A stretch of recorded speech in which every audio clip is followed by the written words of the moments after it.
Hi, I'm Zor. Welcome to Unizor education. I would like to spend some time solving certain problems related to inverse matrices. And as usually in case of problems, I encourage you to go directly to Unizor.com website, and notes for this lecture contains basically all these problems in a written form, and please try to solve them all just by yourselves. I think it's very important to spend some time, at least to familiarize yourself with the problem, even if you cannot really solve it. But these problems are really very, very simple, and I'll spend a very, very short period of time to present them. All right, problem number one. Actually, most of them are like this. They are direct consequences from the definitions of inverse matrix and others. So problem number one, I have to prove this, that inverse matrix to the identity matrix is itself this same identity matrix. Well, let me first just give a simple example. I mean, obviously, if you have, let's say, a two-dimensional identity matrix and multiply it by itself, you will get, okay, the first row, first column of the result is product of first row vector times first column vector, which is 1 times 1 plus 0 times 0, which is 1. Now, the element 1, 2, first row, second column. Okay, so it's first row, second column. 1 times 0 plus 0 times 1, which is 0. Now, 2, 1, second row, first column. Second row, first column. 0 times 1 plus 1 times 0 is 0. And element 2, 2, which is second row and second column. 0 times 0 plus 1, 1. That's 1. So, obviously, we have the result of multiplication of matrix, of this matrix by this is identity, which means that this is inverse of this. Now, this is identity, and this is identity, and this is identity. So that actually the illustration of this particular rule, that inverse to identity is itself. How can I prove it? Well, to prove it, I have to, to prove that this is an inverse of this, I have to prove this, and I have to prove this. Right? So multiplication of my original matrix by something which I considered might be an inverse on the right or on the left should be equal to identity. Well, if I claim that inverse to identity is itself, I actually have to have this equality.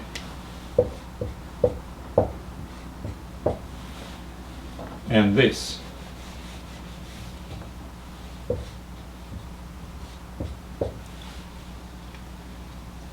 Now, if I think that these are equal, then that should be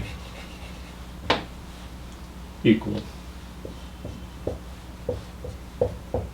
And these are indeed true identities. Why? Because that's the definition of the identity matrix, right? So, if I multiply this by this, or this by this, left or right, I will get an identity, which means one is an inverse of another, by definition of the inverse, right? So, as I said, it's a direct consequence of the definition. Okay, next one. What if I will inverse matrix twice? So consider matrix is invertible. So from the matrix U, I get this one, which equals to identity matrix, with all diagonal elements equal to 1. And I know this. Again, this is a definition of inverse matrix, and I assume that my matrix U is invertible, which means inverse matrix does exist. Now, what if I will try to inverse it again? Now, if I want to inverse again Now, if I multiply it by something which I consider to be an inverse of this, now what should I get? Well, I should get identity, right?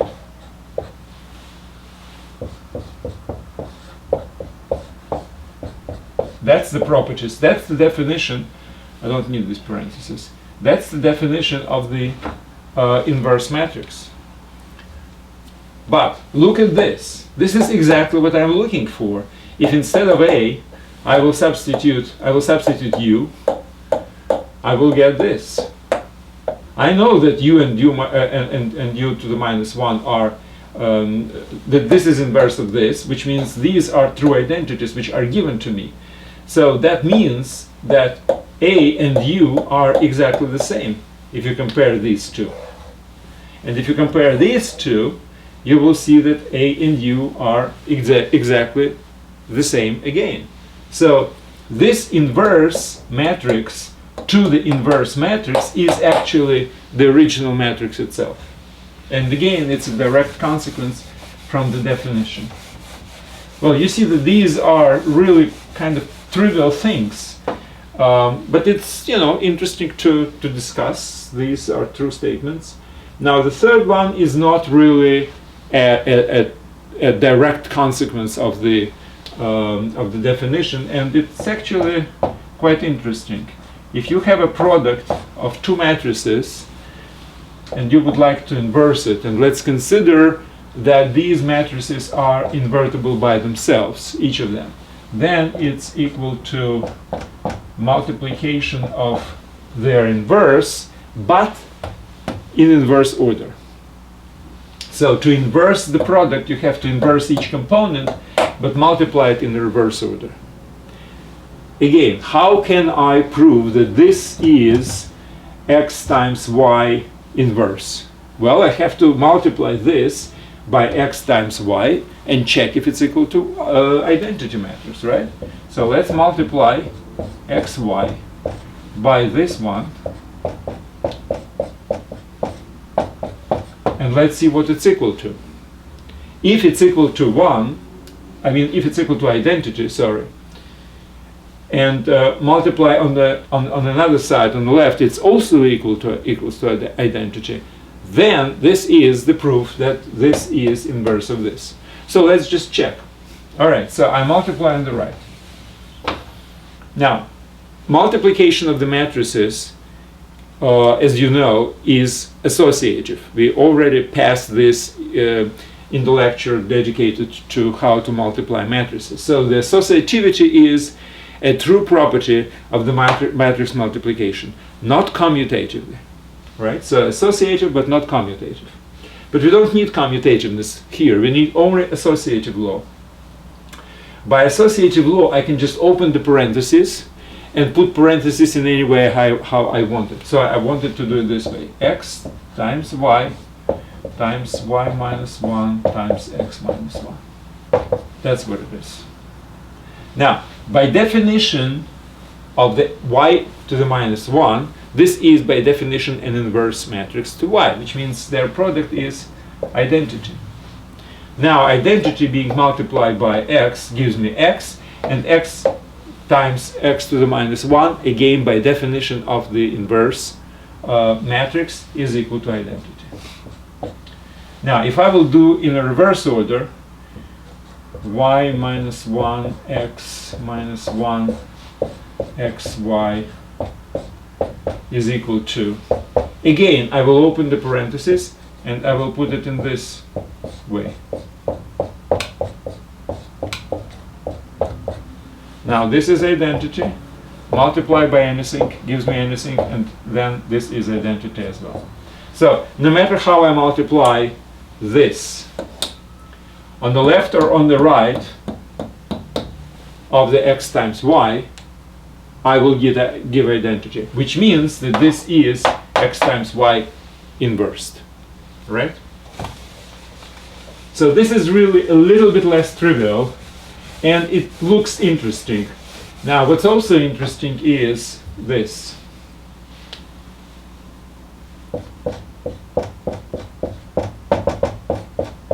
It can be very easily expanded by induction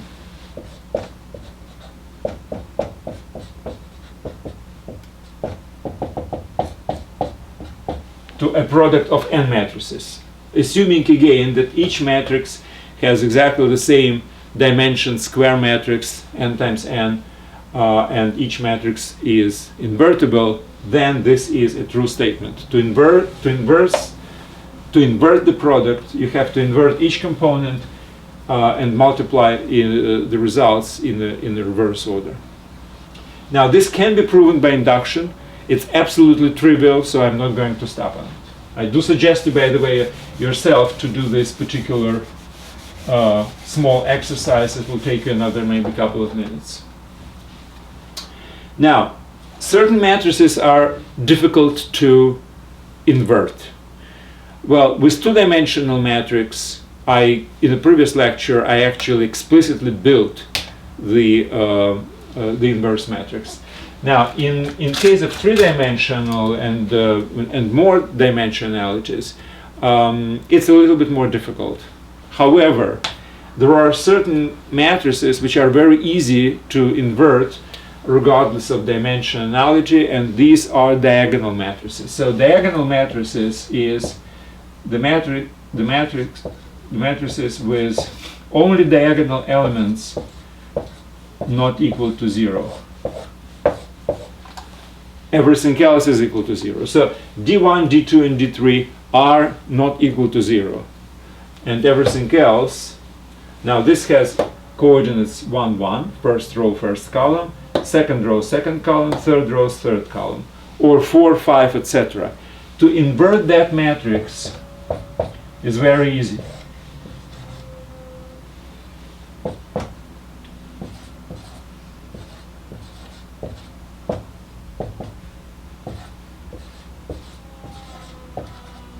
That's what it is. So you invert each number and they are not equal to 0, put it in exactly the same position, and the result would be the inverted matrix. Well, to prove it is very actually easy. If you want to know what is the result of the multiplication of this times this,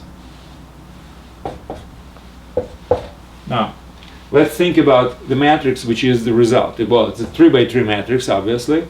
Now, the coefficient, the element of this matrix at row I column j would be the result of the vector in the i's row multiplied as a scalar multiplication, scalar product of the column number j. So row number I by column number j. Now, only if I and j are the same, like second row and second column, only in this case we will have a bunch of zeros and one non-equal to 0 element with the element number equal to the row number. The second row, so the second element will be multiplied by the corresponding column with exactly the same property. So only one element, which is exactly on the place equal to the column number, would be not equal to 0. All others will be equal to 0 here and there. So only elements like second row and second column, first row and first column, only these elements will be not equal to 0 and precisely equal to 1, because I multiply d2 by 1 over d2, right? Or d1 times 1 over d1. All other pairs of vectors, let's say third row and the first column, they have these non-zero elements in different places, which means I multiply 0 by something or something by 0. So there is always 0 present in every component if I multiply as a scalar product this vector by this vector. So only second by second or first by first or third by third multiplication would give me the result equal to 1, and the rest would be 0. And that's exactly what identity matrix actually is. So to invert the matrix which has only these elements along the main diagonal non-equal to 0, you just have to invert each element and place it in the same position. So these are diagonal matrices. That's the general term. Diagonal matrices are very easy to invert. You just invert each element by itself and put it in place. Now, another very easy problem is this. If you want to invert the matrix multiplied by a scalar, by a constant. Now, what is this? Well, for obvious consideration is this. Now, why? How can I prove it? Well, if I multiply Ka times 1 over Ka1 minus 1, now, multiplication of matrices is not commutative, but multiplication of matrix and constant actually is commutative. So first I will open all the parentheses using the associative law.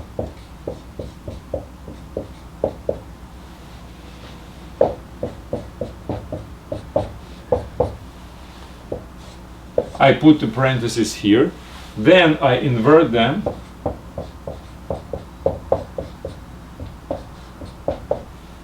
then I put parentheses again. This is 1 and this is identity matrix. So that's how you prove it.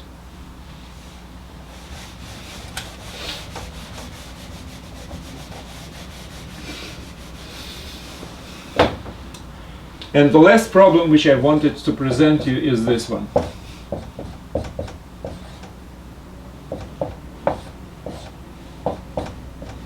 Operation of transposition when we are reflecting the matrix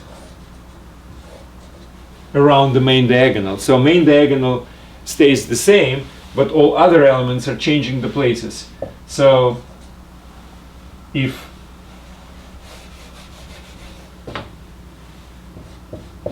I have a matrix A, I transpose into matrix B, the rule is Bij equals to Aj.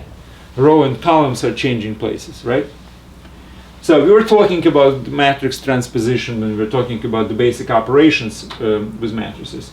Now, one of the properties which matrix transposition actually has is very much similar, by the way, to inversion. If you would like to transpose the product of two matrices, then you transpose each one of them but multiply in an opposite order. It's very easy to prove. I would like actually you to spend some time to prove it. It's just another couple of minutes, no more than that. And it's all based on the fact that the transpose matrix Ij has the same element as original matrix Ji. Now, using this, I can actually prove this very easily. Now, how can I prove that this is inverse of ut, transpose u? Well, I have to multiply this times this and check if it's equal to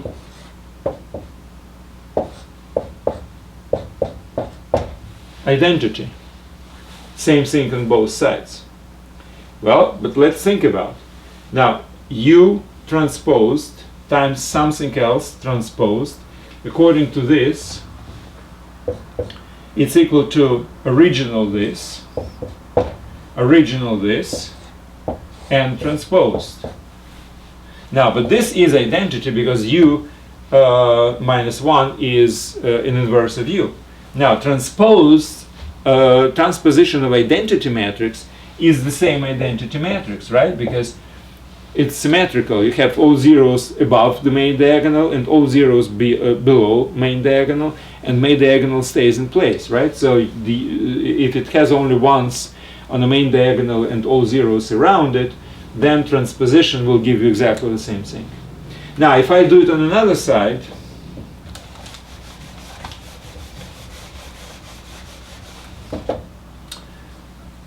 So I multiply this on the left.